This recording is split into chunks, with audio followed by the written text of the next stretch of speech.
tudo bom? Eu me chamo Beatriz, juntamente com Maciele, somos alunos do terceiro período de Direito e hoje estamos aqui para extrair o máximo de informações que vai agregar na nossa carreira da doutora e professora Soraya Baie.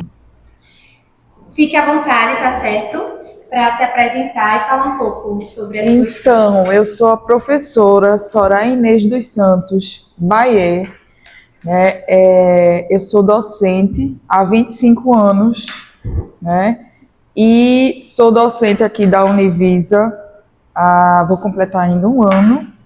E, primeiramente, agradeço o convite para participar desse podcast. Para darmos início, eu gostaria de saber o que te atraiu especificamente na área do direito civil e no previdenciário, porque são áreas totalmente diferentes, né?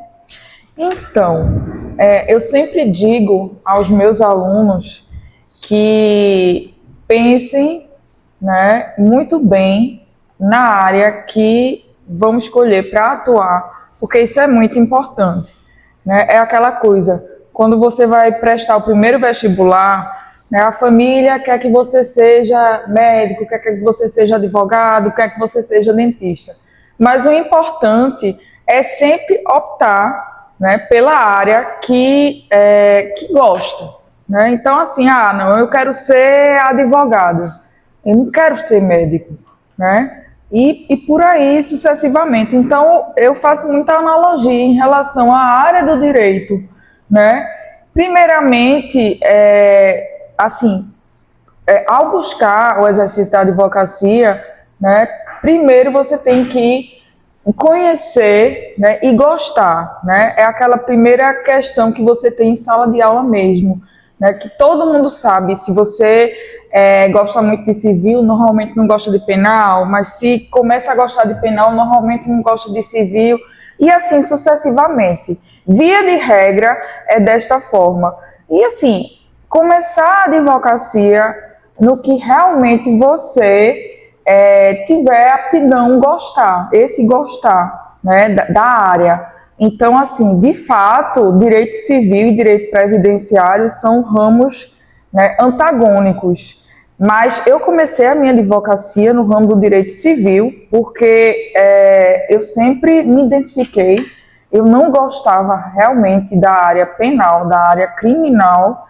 E direito civil é um mundo, né? Direito civil tem várias sub-áreas que você também vai ter que ou odiar ou se apaixonar. Né? Então, assim, direito das famílias.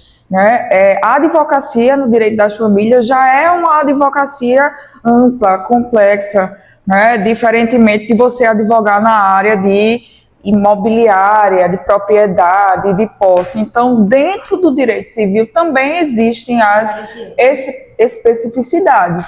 Né? E o que me levou também à advocacia previdenciária é que, diante, né, de uma jornada de 25 anos de profissão, foi uma jornada que eu já prestei concurso, já assumi, já desisti. E quando eu desisti em 2015 de um concurso que eu fui assumir em outro estado, né, eu voltei com a questão fixa de fazer alguma coisa para as pessoas hipossuficientes. Né? Então, me enveredei para o ramo da advocacia previdenciária, o que me fez muito bem. Né? E era uma área nova em 2015 para cá não temos muito tempo, são 11 anos, mas que foi uma área da advocacia que também, por questões de ajuda ao próximo, eu estava precisando realmente de uma advocacia nesse intuito, eu comecei a advogar em 2015 na área do direito previdenciário. Isso. E o que mais te surpreendeu quando saiu da teoria e foi para a prática? Quando você conseguiu sair na faculdade, você gostava de direito civil e foi para a prática, você sentiu alguma diferença? Então, assim, como foi a experiência? O importante é a união da teoria com a prática. E então, eu sempre fui aquela aluna de graduação que eu buscava, né, eu não esperava a prática chegar até mim. né, bater na porta, porque muitas vezes a gente espera que algo bata na nossa porta, né, e essa questão não acontece. Então, por exemplo, eu comecei a estudar a teoria, né, o direito civil mesmo com os meus professores, mas eu era estagiária, eu era minha própria estagiária, né? Eu saía atrás de casos práticos, então eu pegava um contrato em casa, minha mãe fez um plano, exemplo, de telefonia móvel com a operadora X, então eu pedia a ela o contrato, se tivesse contrato escrito, documento, eu ia analisar e eu ia buscar o que eu estudava na teoria, eu ia, né, tentar buscar dentro de casa com os meus familiares ou até comigo, né, em situações que a gente tem muitas vezes em casa, né? Então, assim, eu sempre ia atrás da prática, né? Quando eu via que estudava aquele assunto, via aquela disciplina, direito civil, direito ao consumidor, por exemplo, eu corria atrás, né? Eu nunca fui uma estudante apenas de teoria, de sala de aula, né? E assim, quem me conheceu desde o início da minha graduação sabe que em algumas situações eu até eu importunava mesmo as pessoas, né? Porque você tem que buscar a prática, não tem como a gente estudar a teoria, exceto na parte básica do curso de Direito, digamos, no primeiro período, as disciplinas básicas. Mas a partir do momento que o estudante tem contato, né, com Direito Civil 1, com Direito Penal 1, com Direito Constitucional, tem que buscar a prática, né? Então, assim, quando eu me deparei realmente que eu dizia assim, não, já posso advogar, eu já posso atender um cliente, eu já tinha uma experiência, não é porque eu nunca esperei por um estágio para fazer uma seleção, eu corri atrás, né? De qualquer escritório, qualquer parente que tivesse, fulano está se divorciando de cicrano. Então eu era muito curiosa, né? Curiosa para não falar, né, de outra maneira. Eu perguntava, eu ligava, eu ia atrás para unir o que eu estava vivenciando de teoria em sala de aula, justamente com a prática. Referente à prática, hoje, além da advocacia, a senhora também atua dentro do núcleo de prática jurídica aqui na faculdade. Então, como é que surgiu essa oportunidade? Então, eu sou relativamente novata aqui na Univisa. Eu fui convidada, né, para cá o ano passado, semestre passado, ou seja, 2025.2, e eu já venho de uma bagagem de experiência durante esses 25 anos. Eu já fui coordenadora de um núcleo de prática jurídica, né, além da docência que eu tenho esses 25 anos em sala de aula. Eu digo sempre que eu sou professora do CAIS ao sertão do estado de Pernambuco. Eu já lecionei em todo o estado de Pernambuco, inclusive em outros estados também, mas eu acredito que diante da minha experiência, do meu currículo, né, de outros núcleos de prática jurídica, surgiu a oportunidade, tendo em vista que o curso de Direito, a primeira turma se formou recentemente, né, e surgiu essa oportunidade, então, para assumir a gestão do núcleo de prática jurídica daqui da casa. Ainda em contato com o núcleo, eu gostaria de saber como é que funciona na prática, porque os alunos saem de sala de aula e é totalmente diferente do que eles veem ali na sala para começar ali a atuar na prática, né? Então, faz 2 meses, né, que eu iniciei como gestora, como coordenadora do NPJ da Univisa, e nesse primeiro momento, tendo em vista que a turma mais avançada daqui do curso de Direito está no 7º período, nós estamos iniciando com a orientação jurídica. Então, todas as terças-feiras, no caso hoje, né, a terça-feira à tarde, nós disponibilizamos esse horário para atendimentos jurídicos. Então, qualquer pessoa, qualquer aluno pode trazer pessoas, né, comunidade, para ser atendida aqui no NPJ. E no segundo momento, nós iremos começar realmente com os protocolos dos processos. Porque como a turma está no 7º período, a turma mais avançada, o 7º e 8º período, né, se inicia com as orientações jurídicas e a prática, né, de montar as peças com o professor de prática em sala de aula. Né? E aí, com essa prática em sala de aula, com o professor de prática, os alunos passam, então, o 7º e 8º no NPJ para prestar essa orientação, esse atendimento jurídico, num primeiro momento. E no segundo momento, justamente, protocolo, efetivamente, dos processos reais. Sabe? Então, segue dessa forma o NPJ. Eles entram ali com alguma dificuldade, né, os alunos? Porque... Entram com dificuldade, né? Como é que eu vou atender? O que é que eu vou perguntar? Nós temos um sistema próprio do Bonsai, que é como se fosse, nós utilizamos, nós advogados, o sistema da justiça, que é o PJE. Aqui na Univisa, existe um sistema também que foi implantado no NPJ, que é o sistema Bonsai. Nesse sistema, né, os alunos, né, supervisionados por minha pessoa, eles fazem um atendimento por esse sistema também Bonsai, né, em que eles vão ali anotar, eles podem agendar o atendimento ou eles podem diretamente descrever o atendimento. Né? Então, a pessoa chega, por exemplo, com um problema de consumidor, que ocorreu hoje à tarde, de Compesa, de água.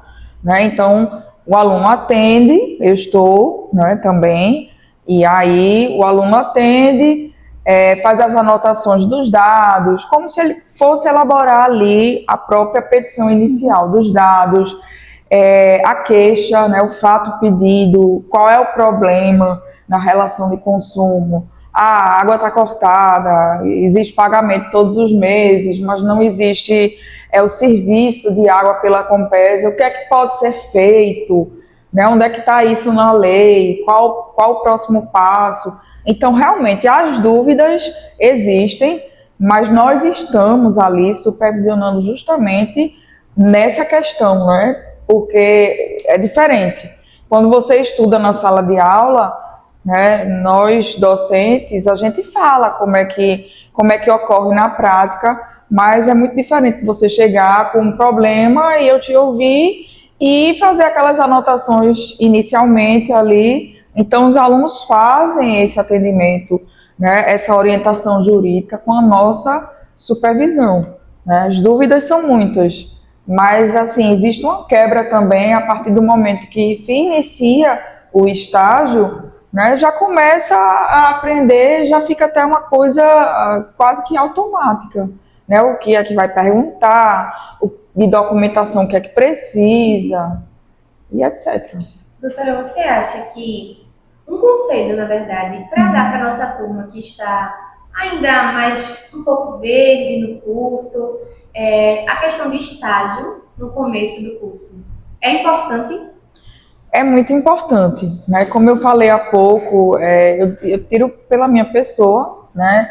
Como estudante de graduação que eu fui, nós sabemos também que as oportunidades são poucas, as oportunidades são escassas e a gente sabe também que o estudante procura um estágio que seja, inclusive, remunerado, né? Mas diante da escassez, né? Você tem que pesar muito na balança. Eu preciso de um estágio que seja remunerado, mas eu também preciso aprender, né? Eu preciso unir a teoria à prática. Então, é importante um estágio, né? Desde o início do curso, até no primeiro período mesmo, se houver interesse, se houver oportunidade, né? Mesmo que não seja remunerado, é muito importante. Porque nós iniciamos um curso universitário muitas vezes com vergonha de perguntar em sala de aula, né, com vergonha de falar, mesmo sendo um curso de direito. Então, o estágio, quanto mais cedo se conseguir, né, um escritório, até no fórum mesmo, né, numa defensoria pública, numa procuradoria, qualquer que seja, assim, a ajuda jurídica, né, é válida, sabe? Porque, assim, é muito importante desde o início. Então, assim, eu sempre digo, não deixem para estagiar quando chegar na metade do curso, no 7º período, no 8º período. Não, sejam curiosos, como eu fui também um dia. Isso ajuda muito.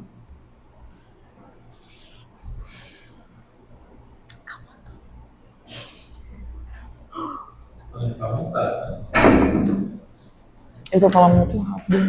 Eu que tô falando rápido. Pode beber, viu? Eu vou me servir aqui. Parece uma metralhadora. Eu sou assim mesmo. Depois todo mundo acostuma comigo. E vocês que estão nervosas, né? Eu tô nervosa. Não, eu vou começar a me soltar mais. Olha, tá Vou demorar um solta. pouquinho ainda. A cada pergunta elas travam assim. Travo. Destravem. Podem destravar, vão ficar mais assim, relaxa, vai relaxando e as perguntas também vão surgindo, né? Pode ser que seja daí ou não. Partindo para o direito previdenciário, que é a área que eu trabalho e tenho interesse de atuar. Na sua opinião, o que a senhora acha da fila tão grande do INSS hoje e quais são os principais impactos disso na vida dos segurados? Então, falar do INSS, né, da instância que nós denominamos de instância administrativa, realmente não é fácil, né? Em sala de aula, já que iniciamos com muita teoria no direito previdenciário, porque iniciamos a parte da Seguridade Social, que está elencada no texto constituinte de 88, né? E aí precisamos distinguir o que é Seguridade Social e o que é Previdência Social, né? Do qual a Seguridade Social é o gênero e o direito previdenciário, a previdência, é a espécie. Então, é um dos temas mais difíceis de falarmos, né, de explicarmos.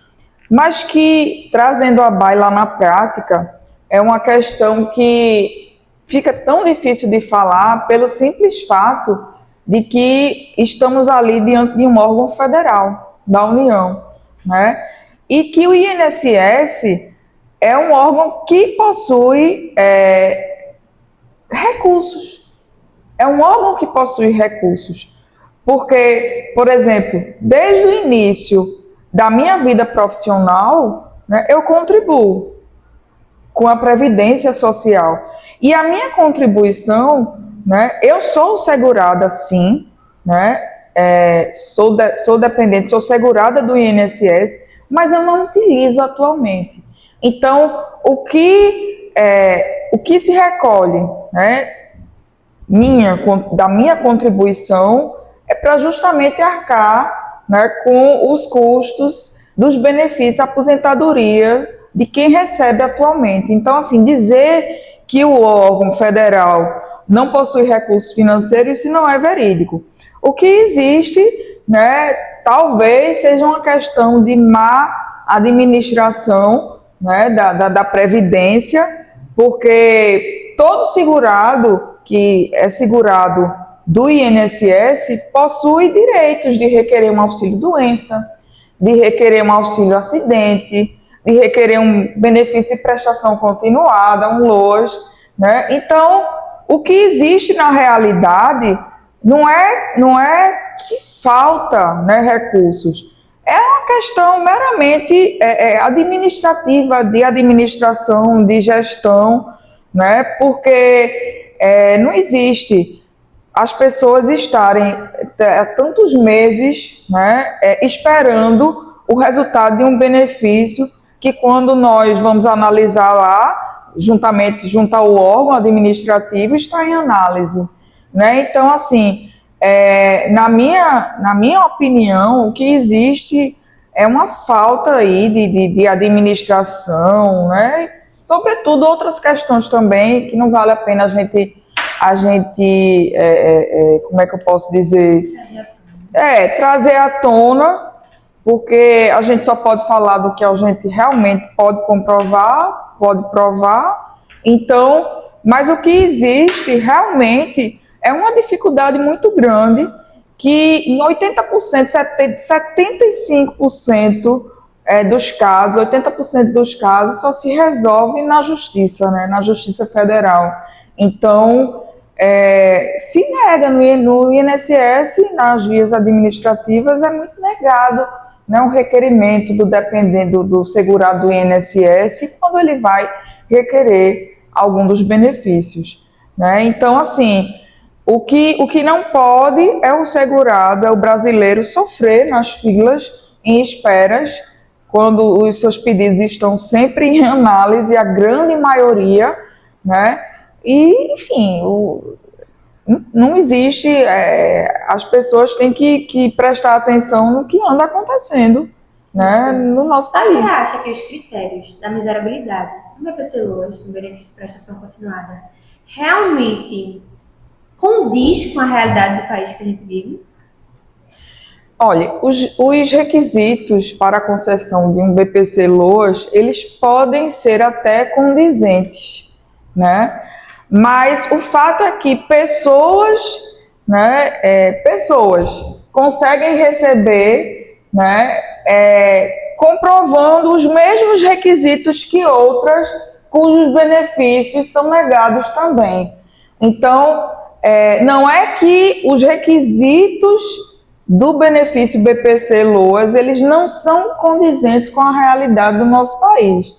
Eles são até condizentes, mas a questão aí é a questão de condução, né? De como é que eles estão sendo conduzidos, comprovados, porque para você se dirigir a um CRAS, né, para você tirar o CAD único, por exemplo, existem municípios, em determinados municípios, que a burocracia é muito grande, né? Você tem que marcar, você tem que pegar a ficha, Então, assim, o que é demorado na realidade não é a comprovação, não é o fato dos requisitos existirem e o segurado comprovar, né? É a maneira pelos quais o cidadão comum ele faz para poder conseguir esses documentos, reunir essas documentações. Até porque existe prazo de validade para essas documentações, né? Então, assim,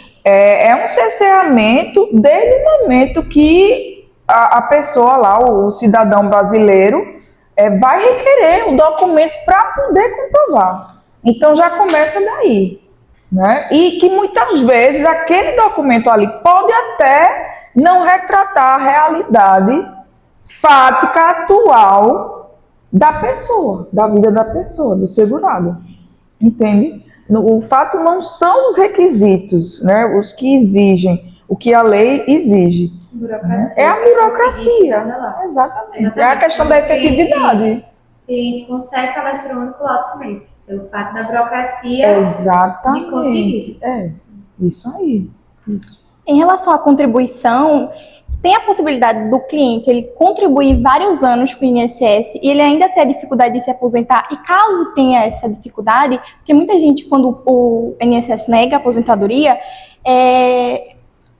desiste, porque acha que não vai conseguir futuramente. Então, há uma possibilidade de conseguir depois de ter negado? Então, quando a gente fala de aposentadoria hoje, né, a gente traz à baila a reforma que muito se discute se realmente foi uma reforma ou não. Em novembro de 2019, a grande reforma e última que houve no direito previdenciário, né? Antes de 2019, a pessoa se aposentava no Brasil, né, ou por idade ou por tempo de contribuição. Então eram separadas a aposentadoria por idade e por tempo de contribuição.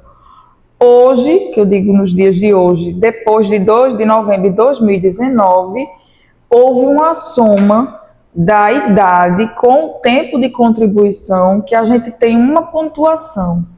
E que todo ano tem uma tabela nova, né, que vai passando mais o tempo e a pessoa tem que trabalhar mais um pouquinho para poder chegar naquela pontuação, né? Tanto a questão de homens quanto a questão de mulheres. Então, veja, eu sempre digo que procurar um especialista, né? Você, por exemplo, eu sempre falo isso nas minhas salas de aulas, né? Quando a gente vai ao clínico geral, ao médico, né? Aí eu tô com um problema, eu tô sentindo que meu coração tá ficando disparado quando eu subo uma escada, faço algum esforço. Você vai no clínico. Minha gente, existe especialista, né, para cuidar do coração, que é o cardiologista. Então eu sempre digo, para não, né, não sofrer por antecedência, não pegar, abrir lá o meu INSS, eu já tenho senha no GovBR, que é interligado, tudo hoje é interligado ao BR. Vai lá no meu INSS, põe os pés pelas mãos, né, faz lá um pedido, não sabe nem se está certo, procura um especialista na área, né? Porque a melhor coisa é você começar certo. Então, você me perguntou, se a pessoa já deu entrada, fica complicado, foi negado, fica complicado depois conseguir a aposentadoria. Não é que isso vai ser um óbice, né, para você conseguir a concessão da sua aposentadoria depois. Mas é aquela coisa, você vai, não entende, não procura um advogado especialista da área e você vai e faz aquele pedido ali, juntamente no meu INSS. Você vai receber uma negativa ali, um indeferimento. Não é que esse indeferimento vá te fazer mal, né, vai impedir ou vai causar algum óbice, né, em você conseguir a sua aposentadoria. Porque o que é certo é certo. Se você atingiu aquela pontuação, você vai se aposentar. Agora, não é interessante você ficar fazendo pedidos de auxílio-doença, tentar a aposentadoria, preencher os requerimentos juntamente ao meu INSS, porque ali vai ficando no seu histórico, né, que você já protocolou um pedido de auxílio-doença, até mesmo o pedido de aposentadoria e foi negado, né? Mas uma coisa não impede outra.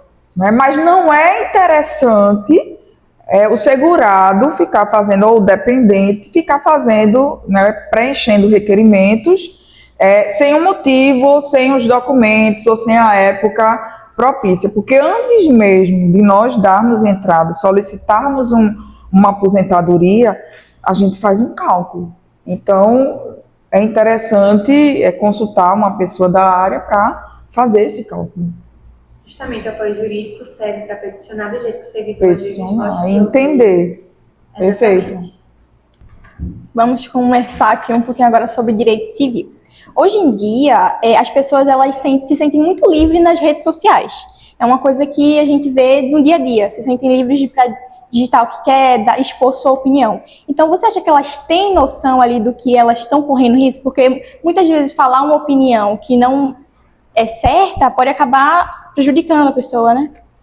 Então, é preciso ficar muito atento a essas questões, porque rede social, né, é uma terra sem lei. Sem lei, pode ir lá, né? É preciso entender e ter muito cuidado com as publicações, porque existem legislações, né, para todas as áreas, né, as áreas trabalhistas, né, quem é seletista trabalha em empresas, né, a questão criminal também, a própria legislação civil, né, que resguarda muito a pessoa. Então, se essas pessoas que publicam, por exemplo, uma global, uma famosa se divorcia, né, a gente vê muito isso na rede social, a pessoa pega aquele recorte ali daquele casal famoso e cria uma história, um episódio, mas isso está certo, fulaninho fez assim, né? Então é preciso ter muito cuidado, porque existe toda uma legislação que regula, né, essa questão, né, lei de proteção de dados e etc., porque a pessoa que está ali publicando, usando aquele recorte ali daquela notícia, daquele famoso, pode receber uma represália, né? Então, ela pode até estar alcançando ali o objetivo dela numa rede social, porque rede social hoje é o quê? Rede social são cliques e seguidores. Né? Da mesma forma que você ganha seguidores, você perde seguidores e ainda poderá responder a processos. Então vai muito da desinformação, né? Porque muitas vezes as pessoas compartilham a opinião achando que não vai acontecer nada, mas que pode virar uma bola e vir contra ela. O feitiço virar contra o feiticeiro, né? Porque você pode ali galgar algumas questões, né? Porque todo mundo hoje em dia quase, né, mexe com rede social e eu sou produtor de conteúdo digital. Mas na realidade, será que você, como produtor de conteúdo digital, você sabe onde é que você está pisando? Né? Você conhece a legislação que regula toda essa parte para depois você, né, não ter que responder, sofrer as consequências legais cabíveis. Então, no caso, você acredita que as pessoas elas deixam de buscar informações dos seus direitos por não saberem deles de fato? Por exemplo, em certo caso da minha vida, acontece algo que precisa ser judicializado e eu meio que perco esse direito pelo fato de não saber. Acontece muito isso no dia a dia? Não, veja, a perda do direito, né, até que a gente estuda muito em direito civil, né, a questão do prazo. Existem prazos, né, que prescreve, né, o tempo de ação, né, mas o fato de você desconhecer um direito não quer dizer que necessariamente você irá perder, né? Falando, por exemplo, da área trabalhista, né, existe um prazo realmente que, por exemplo, o trabalhador seletista, né, se ele quiser sair da empresa e verificar que existiu ali um direito dele, que ele não foi contemplado, ele não fez jus, se ele quiser ingressar na justiça para cobrar esse direito, né, existe um prazo. Então, se ele não ingressa no prazo, ele vai perder, porque é o prazo de ingressar com aquela demanda trabalhista, que é um prazo, né, prescricional do direito de ação, né, mas não necessariamente, né, por exemplo, falando da área civil, nós temos um prazo até interessante, né, nós trabalhamos com um prazo de 10 anos, né, a depender, né, do direito que a pessoa está se reportando dentro da área civil. Então, não necessariamente, assim, você vai perder o direito pelo fato de você não possuir ali conhecimento, ou até porque perder prazo em que sentido? Para você cobrar na justiça, ou você, como consumidor, tem a Lei 8.078/90, que é o Código de Defesa do Consumidor, você não sabia que a compra de um produto desse aqui, né, possui um prazo de 90 dias.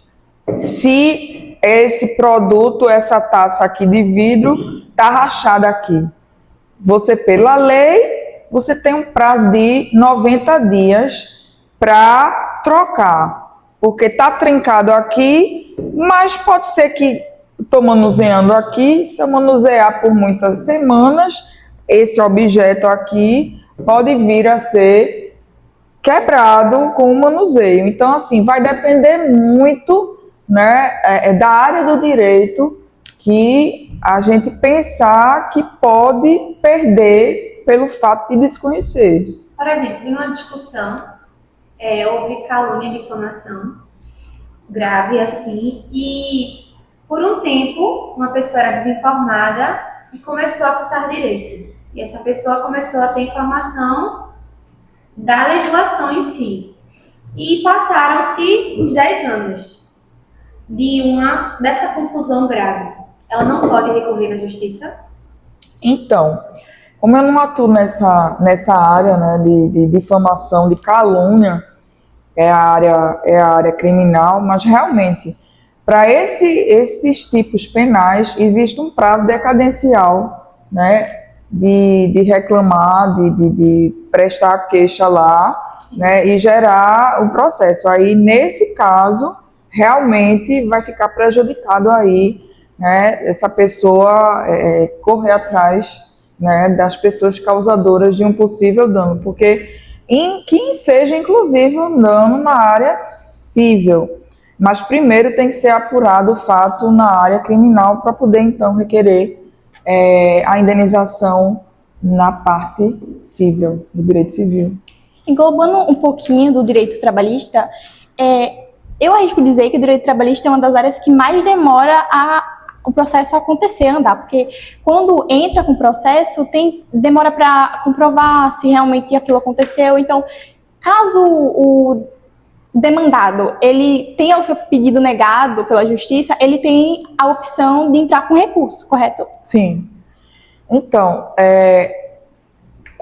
como advogada, eu posso afirmar que a área trabalhista hoje, né, em detrimento das reformas trabalhistas que já ocorreram, e a última, né, que a área trabalhista, não é que a demanda da área trabalhista diminuiu, mas a gente sempre fala, né, desde o início da minha advocacia, que sempre foi no direito civil, e em algumas poucas vezes, inclusive na área trabalhista, a gente sempre elogiou a área trabalhista porque trata-se de uma justiça federal, de uma justiça que tramita o feito de uma maneira mais rápida em comparação com a justiça comum, né? Eu que milito desde o início na área civil, né, a gente sempre, ao longo pelo menos desses últimos 20 anos, a gente sempre faz uma comparação com a justiça comum e a gente tem essa certeza que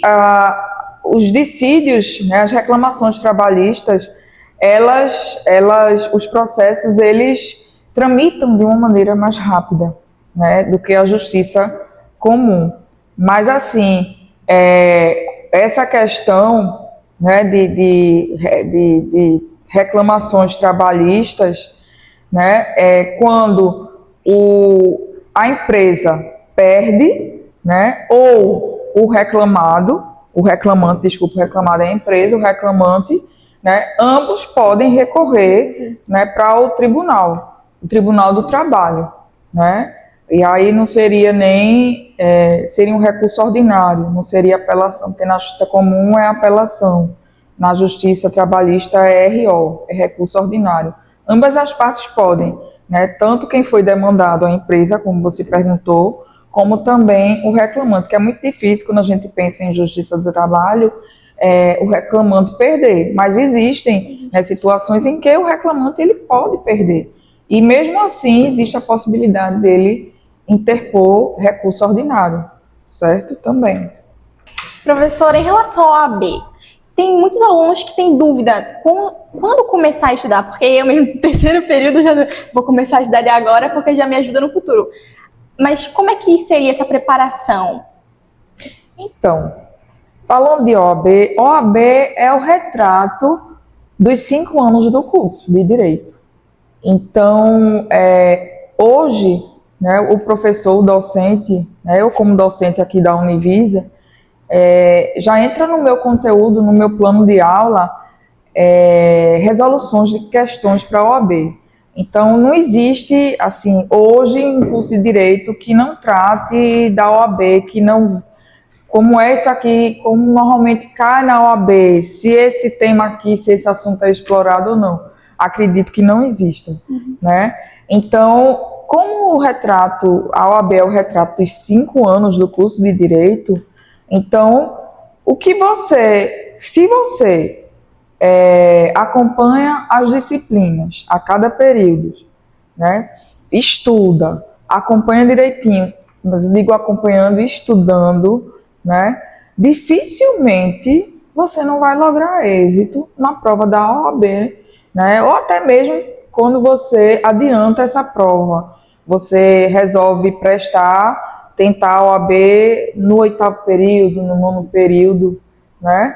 Pode ser um pouco mais difícil, mas assim, impossível não é. É tanto que muitos alunos nossos, né, eles são aprovados antes mesmo de terminar o 10º período. Então, assim, existe um estigma muito grande com a prova da OAB. Não existe mistério algum, né? Se você acompanha as aulas, se você está presente, se você resolve questões, né? Você vai fazer uma prova da OAB sem mistério também, sem preocupação. Em relação às experiências com comissões na OAB, a senhora tem algo que agregue para a gente? Então, sou um pouco suspeita para falar de comissões da OAB. Hoje, né, atualmente, eu não faço parte de nenhuma comissão da OAB. Mas, assim, a OAB é importante, sim, né? Se o aluno, se o profissional, quando consegue ser aprovado na OAB, né, está com a sua OAB, se ele quiser, a OAB, né, é a casa do advogado, né? A OAB normalmente, pelo menos aqui do estado de Pernambuco, está de portas abertas para atender, né, o profissional ali que está iniciando ali a profissão da advocacia. É muito importante. A OAB foi importante na minha profissão porque quando eu estava no Tocantins, né, em Palmas, na cidade de Palmas, no estado de Tocantins, eu fui assumir um concurso público em 2015, início de 2015, como se fosse hoje. E eu sempre ajudei a OAB no que pertine às eleições da OAB, né? Então, as eleições anteriores, a de 2015, quando eu estava em Palmas, eu sempre ajudei, né? Ajudei no intuito, assim, de votar como profissional, né? E de me reportar a uma chapa, né? Então, assim, durante a minha vida de advocacia como advogada, eu sempre estive presente na OAB, não necessariamente participando de comissões, mas em 2015, quando eu pedi a exoneração do concurso público que eu fui assumir, eu então recebi alguns convites de uns colegas, né, para votar o quanto antes possível, porque ia haver a eleição da OAB daquele ano, daquele triênio, né? E então eu fui convidada para fazer parte da chapa, né, como diretora da Caixa de Assistência dos Advogados, que é o braço institucional da OAB do estado de Pernambuco, o que eu aceitei, né, e o candidato foi eleito na época, e eu assumi como diretora, a única mulher, a primeira mulher diretora da Caixa de Assistência dos Advogados no triênio de 2016 a 2018, 2016, 2017 e 2018.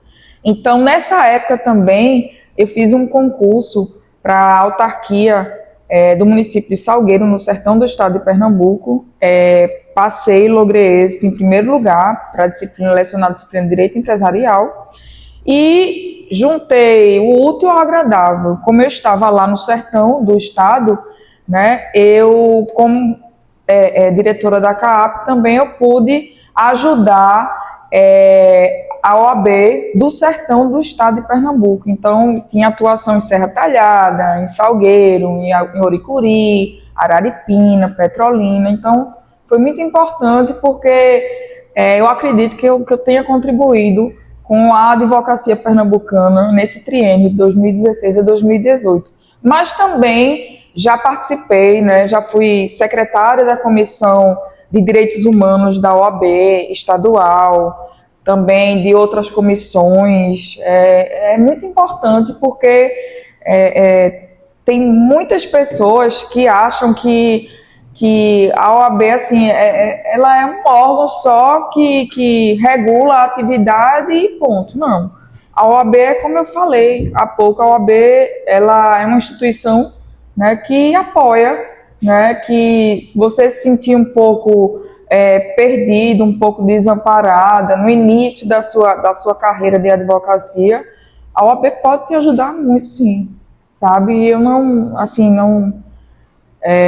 ao contrário, né? Eu agradeço a vivência que eu passei E é isso, a gente uma vez somos todos advogados, né? Não existe assim diferença, não existe diferentes advogados, né?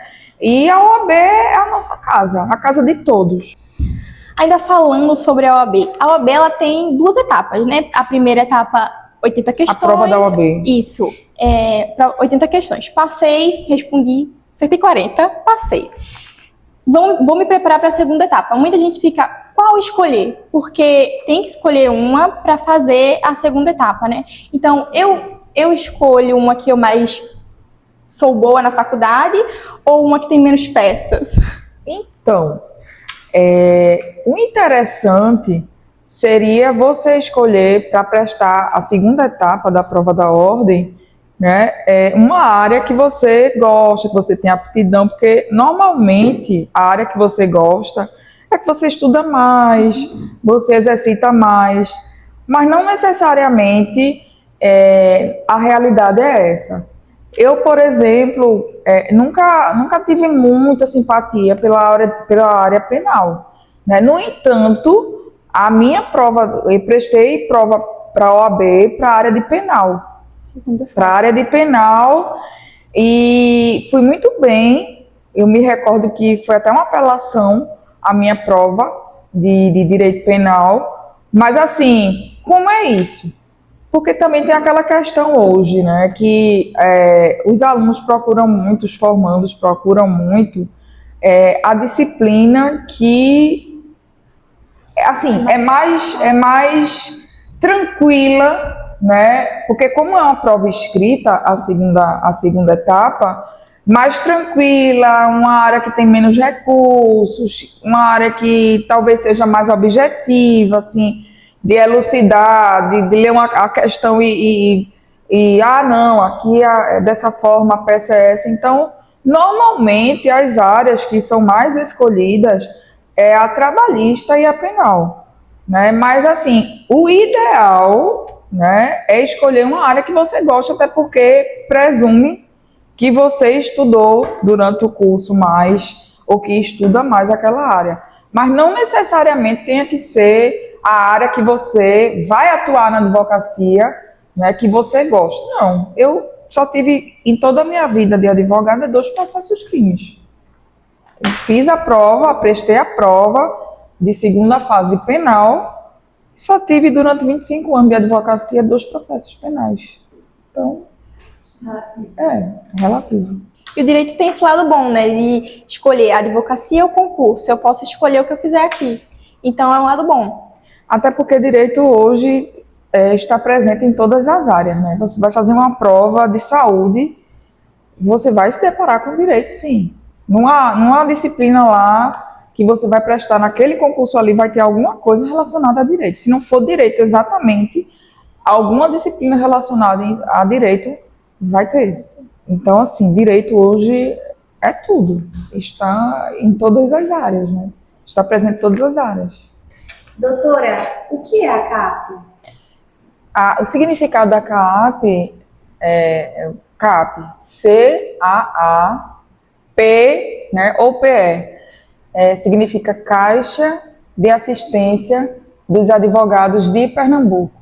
Então, quer dizer que toda a OAB de todo estado possui uma caixa de assistência. Aí essa questão de se CAP, né, muda pela questão da terminação.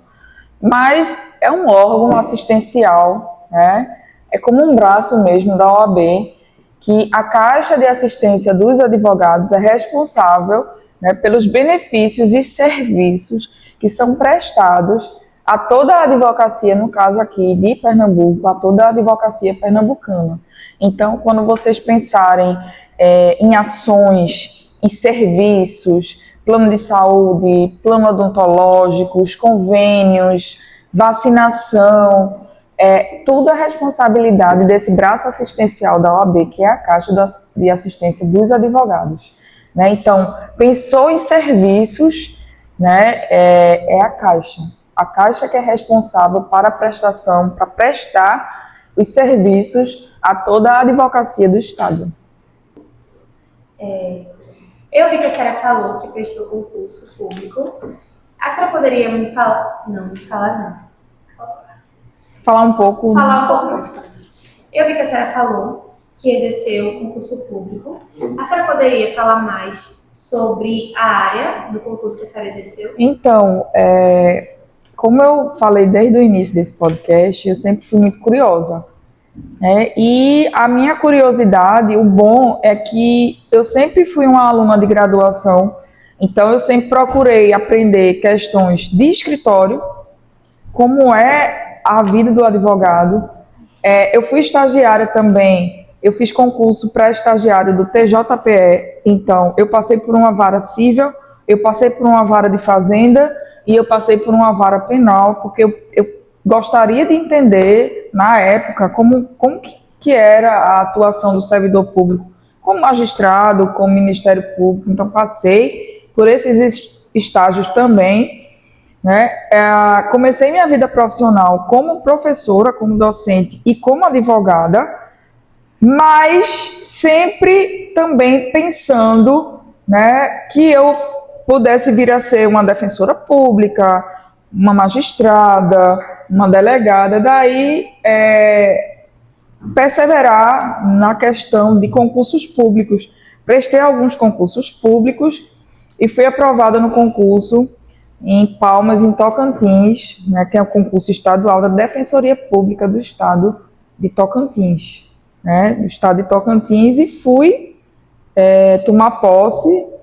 Passei exatamente 11 meses em Palmas como defensora pública do Estado, mas não foi nem a questão da profissão, né, que eu não me acostumei, foi a questão do local mesmo, que eu não consegui me acostumar, né, da região, estava muito longe dos amigos, da família, então decidi, tinha um salário razoável, mas diante de tudo que eu estava passando, comecei a adoecer, então eu achei por bem pedir exoneração e retornar, né, retornar para a minha vida de advogada, de docente, que lá também eu lecionei, né, mas assim, realmente é bom pensar, né, quando for prestar concurso público, para não prestar um concurso assim muito distante, em outra região, né, sair, por exemplo, estamos em Pernambuco, a região Nordeste, sair para o Sul, para o Centro-Oeste, para a região Norte, e passar, né, eu particularmente, eu não consegui me acostumar, né, com tudo, com a questão de clima, toda a mudança, né, que normalmente se passa quando a gente vai para outra região, para outro estado, com outra cultura, com povos, exatamente. Então, é muito importante para depois também, questão de tempo, não perder tempo. Então, pelo menos eu digo uma coisa, eu não vou me arrepender de não ter ido assumir. Eu assumi. Então, disso aí, eu não vou me arrepender jamais, porque eu fui, assumi, tive a experiência, não deu certo, pedi exoneração, voltei. Então, é uma coisa que eu não vou me arrepender.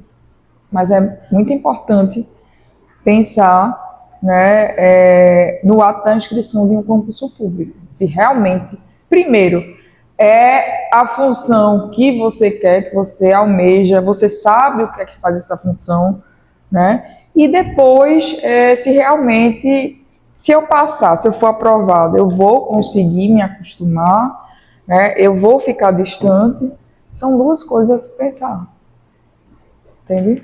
Doutora, para finalizar, qual o conselho para as pessoas que estão iniciando agora? Como a gente, né? Eu, em terceiro período, preciso de conselhos para dar seguimento até o 10º.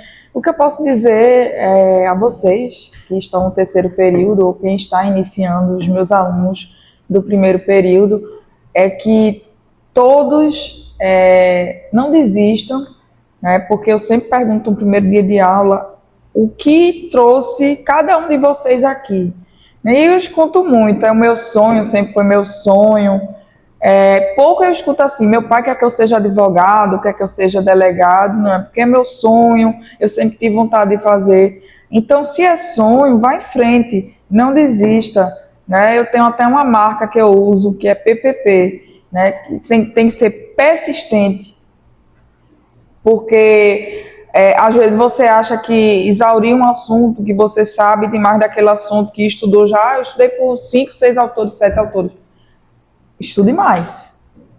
Corra mais atrás. Pesquise mais, que sempre tem alguma coisa que você não leu, que você precisa adquirir, né? Então, ser persistente, possuir paciência, né? Tem que ser paciente e tem que ser perseverante, perseverar, né? Então, acredite que o seu esforço ali vai valer a pena, estude com afinco, né? Porque não é um curso fácil, exige muita dedicação, exige muita leitura. Não é por resumos que você vai estudar, não é por slides de sala de aula, é por livros, né? Seja livros virtuais ou não, mas persista, que se é seu sonho, se você gosta, se é o que você quer, você está no caminho certo.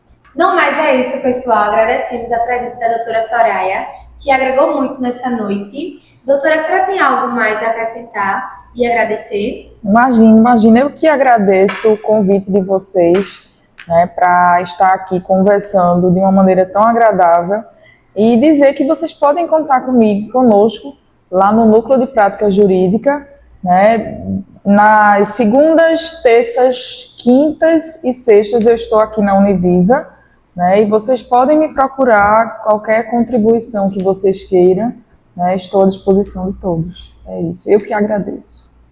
Agradecendo novamente por ter aceito o nosso convite de estar aqui hoje, mas é isso, pessoal, estamos finalizando o nosso episódio do podcast.